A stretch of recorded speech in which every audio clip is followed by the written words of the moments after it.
Welcome to our second episode, or to the second episode of Kandid Konversation with Rudy Sutherland and Rudy Sutherland. I am your host for the show, Rudy Sutherland, and I am a serial entrepreneur by occupation and a small business advocate by passion. My partner for the show, who also doubles as my father, is a retired corporate executive and a small business owner in his own right. And oh yeah, by the way, who just happens to also have very strong opinions about just about everything.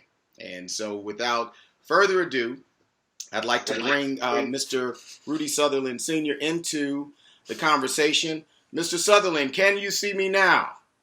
Yes, I can. And hello, everyone. Okay. All right. Well, we sincerely hope this is our political edition for this Labor Day, this 2015 Labor Day, and we certainly hope that everyone out there has had a very restful and eventful holiday.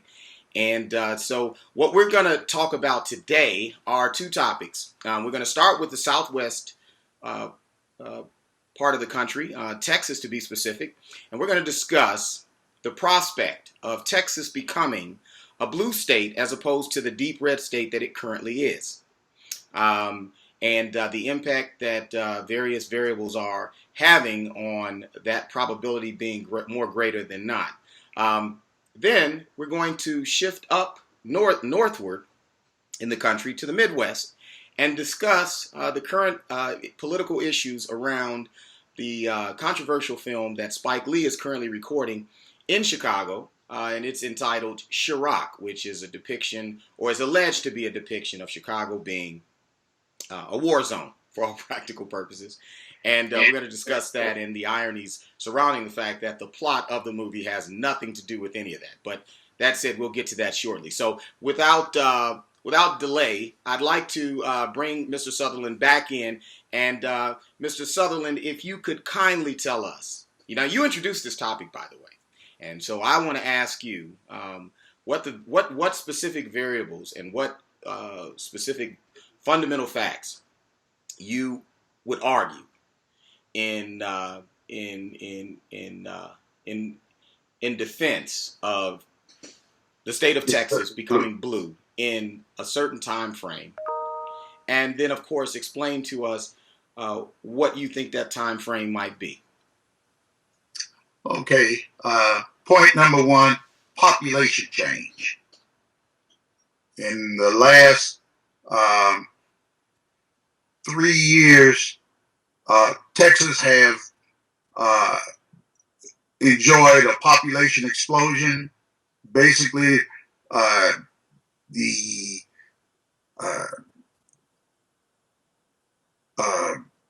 Asian Americans and Hispanics population has exploded. The number 2 point is what we call the cruise effect, which means that there is no conversation, no, how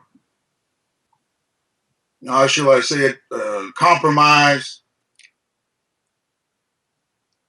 The number 3 point,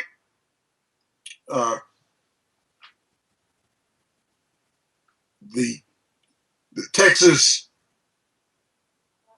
politicians have gone so far right that I think the constituents of these politicians are starting to debate the problems that they're having in this state.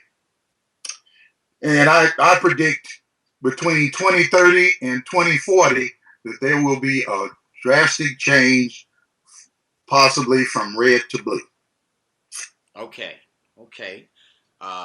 Well, let me. I want to address the points that you made in the order that you made them, and give the counter argument. And what I think, I guess, not only the counter argument, but perhaps an argument that I think further substantiates or may substantiate what it is that you're alleging. So you're saying with Ted Cruz, the Ted Cruz effect. Essentially, what Ted Cruz has done is he has brought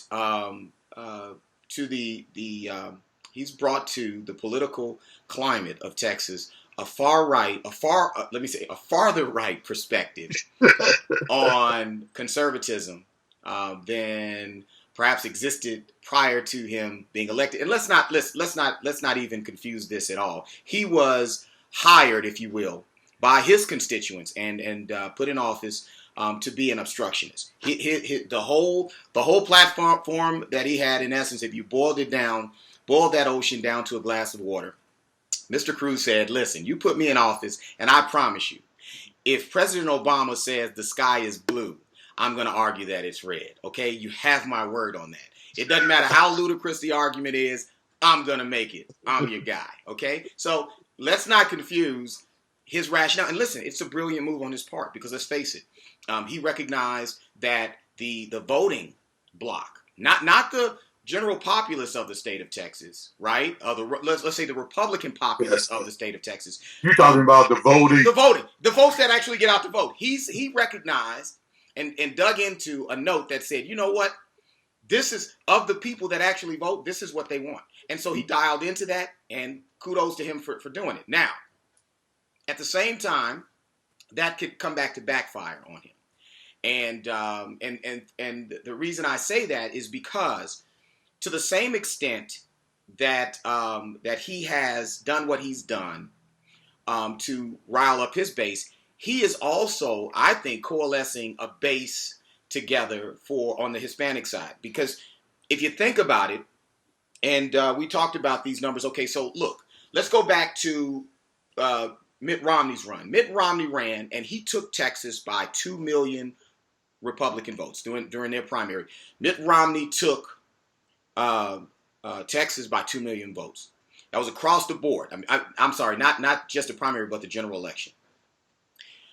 There are 2.2 million unregistered voters who are Hispanic, Black, and Asian. Okay, 2.2 million that are unregistered. And so you do the math.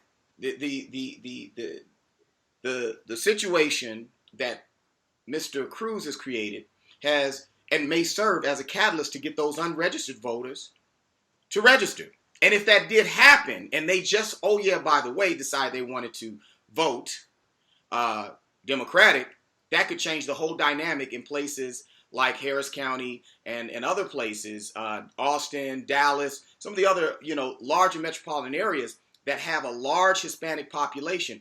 And so I don't think that Republicans should be too, celebratory about Mr. Cruz's actions to date, particularly in the state of Texas, because it could turn around and backfire on him. Now, that said, don't forget about the Tea Party has lost some of its power in this state because of the same reason that you're mentioning. Listen. That goes to my second point. I'm not. Wait a minute. Okay. Right. My second point is this. Okay. At the same time that this situation, this Ted Cruz situation, has created a proverbial hole up the middle, right, for a handoff to the running back to just run straight through, go for a touchdown. At the same time, you've got major issues that are middle of the road, right? Cross both aisles. Right, you've got huge droughts in the state of Texas. You've got deteriorating highways, and you've got a deplorable education system. All of which are issues that are shared by both the Republican the moderates on the Republican Party, as well as the moderates in the Democratic Party. So here's an area where the Democratic Party could actually reach across the aisle and get some support in lieu of the fanatic, right? So if you're middle of the road, if you're a moderate Republican, you're looking at Ted Cruz and saying, this guy does not represent my brand, okay? At least what I believe to be our brand of conservatism in the state of Texas. And so for that reason, I just might consider a more reasonable stance on the Democratic side if, in fact, they had these issues as their platform. But they're not. They're not producing these arguments anywhere. I don't see the Democratic Party in the state of Texas, and I've done a lot of reading since you brought up the issue to see, what are the primary issues of the Republican Party as opposed to the Democrat and vice versa. and I'm not seeing it. And so, as a consequence, that would lead me to believe that if the Democratic Party, certainly they can't expect that 2.2 million voters are going to immediately just jump into the fray. That's not going to happen, okay? But then secondly, they also cannot expect to win without recruiting some of the Republican base back over to their party, at least from an independent voting standpoint. Perhaps not making an argument for you to leave the Republican Party wholeheartedly, but it's not uncommon for Republicans to make a point to their own party to vote Democrat. But if you're going to do that, you've got to court them. It's like, you don't just knock on a woman's door and hey, come on out here, let's go. You got to bring flowers, you got to do things, you got to court her, to persuade her to perhaps give you an opportunity to make your arguments for why she should date you. The Democratic Party here in Texas is rebuilding right as we speak because they had lost so much so quickly that to build it back up, they need leadership. And I cannot believe that I'm saying this, but the Democratic leadership is in San Antonio, Texas. That's a good point. Listen. Now that's a show. That's another show. But you're absolutely right. It seems to me that the two brothers, they're in San Antonio. The twins, the one that's the congressional rep, and then I think the mayor of San Antonio.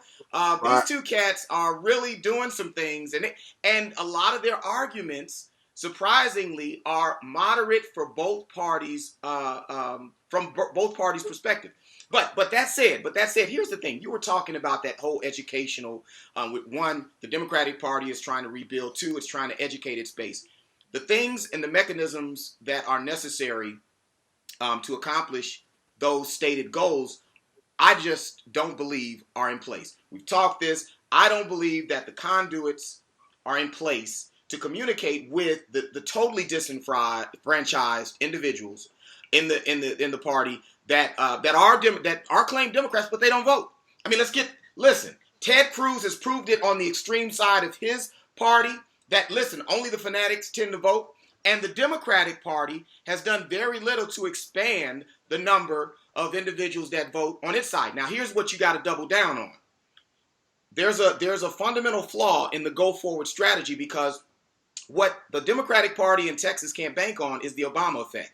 You got to remember that the last two election cycles were driven largely by Obama's ground team and their get-out-to-vote mechanism and the excitement amongst minorities that a minority was actually going to be in the White House.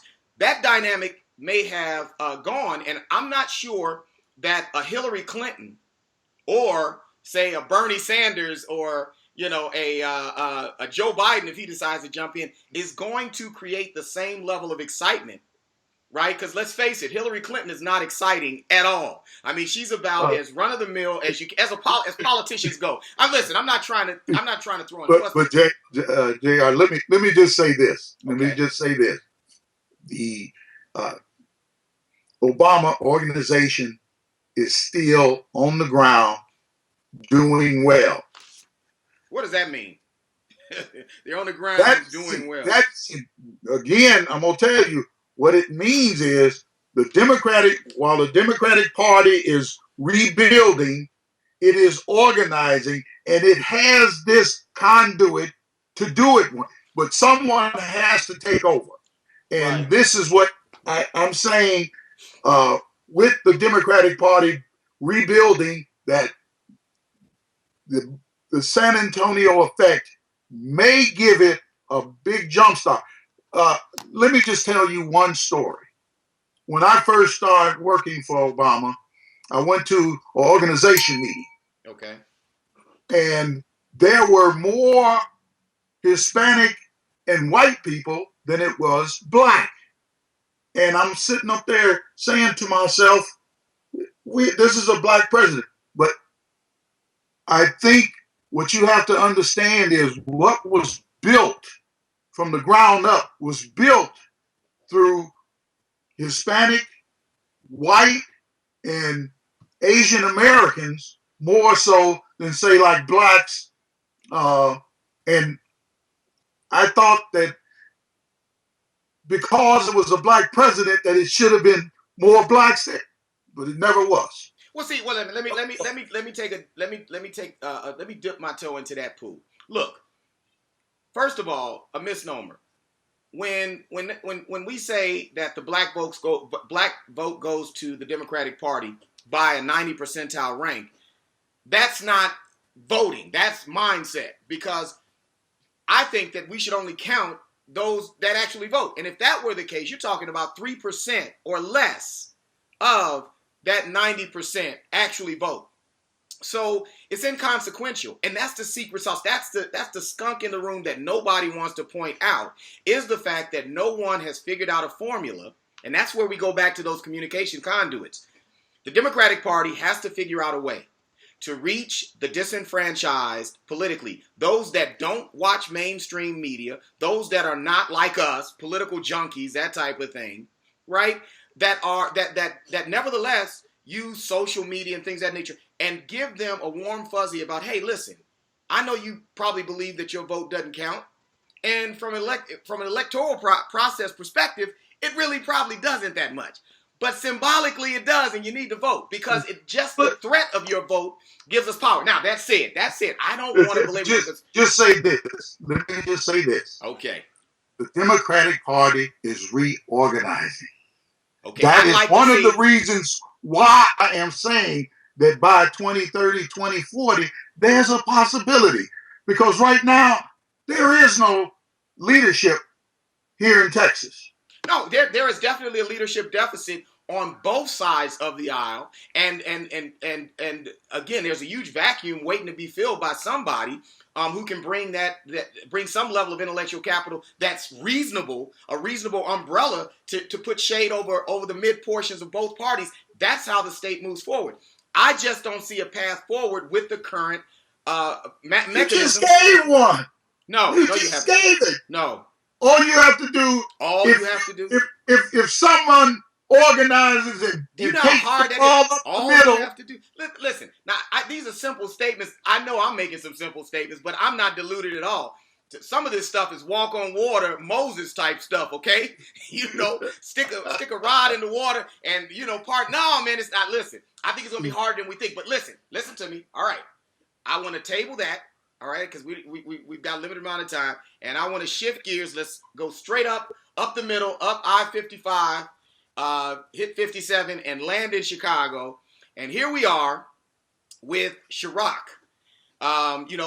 Look, you and I both know that Chicago is a war zone. Let's call a spade a spade. It's a war zone. Death is rampant due to the fact that there are because of the isolated nature of the city. I mean, the South, most folks can't appreciate how truly segregated Chicago is by virtue of the way the neighborhoods are structured. The north side, pretty much 90% white.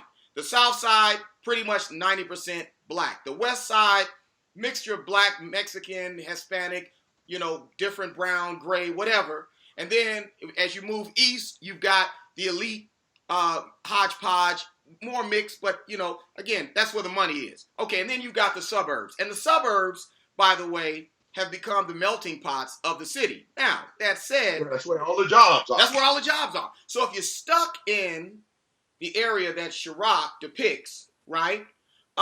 What you have there is a whole lot of hopelessness, a whole lot of joblessness.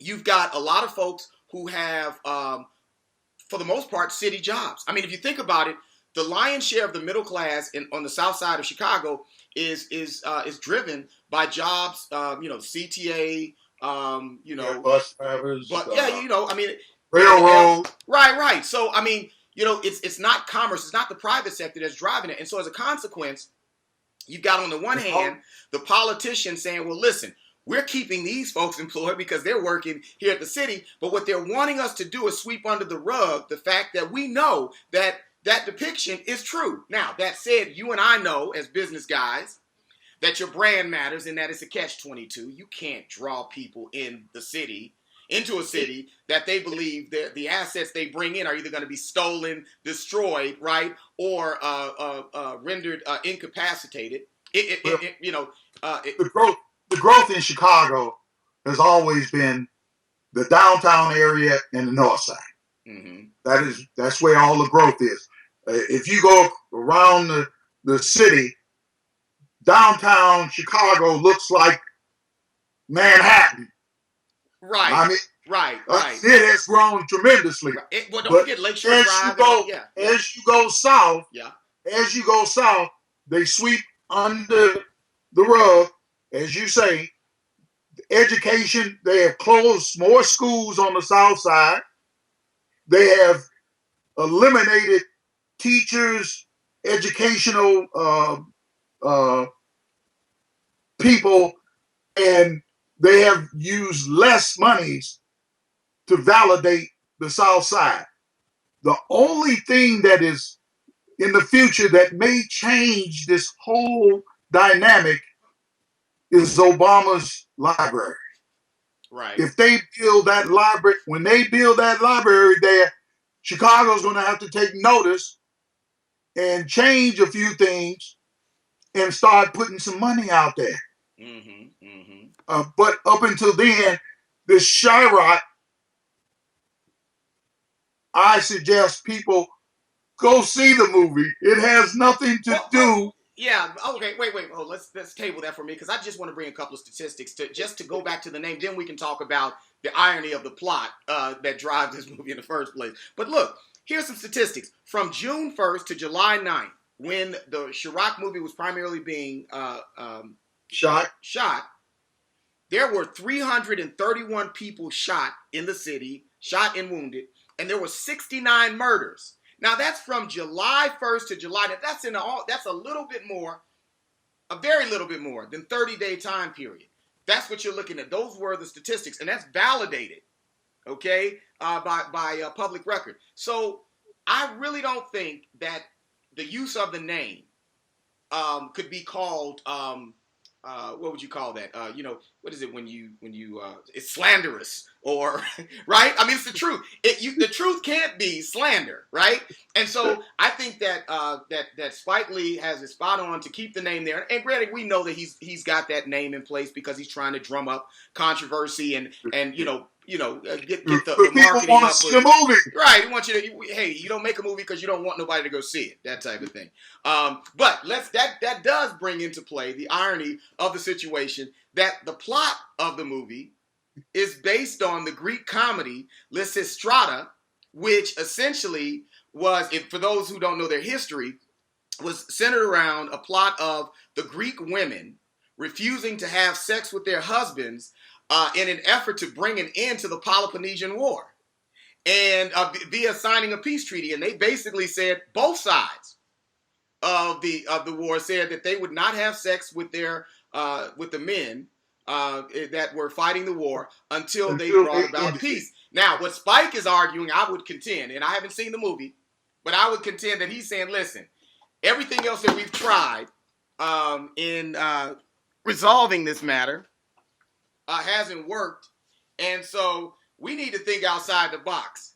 And here's a suggestion for how we just might accomplish what politicians and police officers have not been able to, and that is to bring about peace in a more socially, more social. I don't know how to word this without going to X-rated setup. Basically, what you're saying is to bring up the South Side community. No, I think what he's making plight of. He's saying that, listen, you gotta appeal to these folks at a root level. It's a primal level. You take away the kitten for about a week.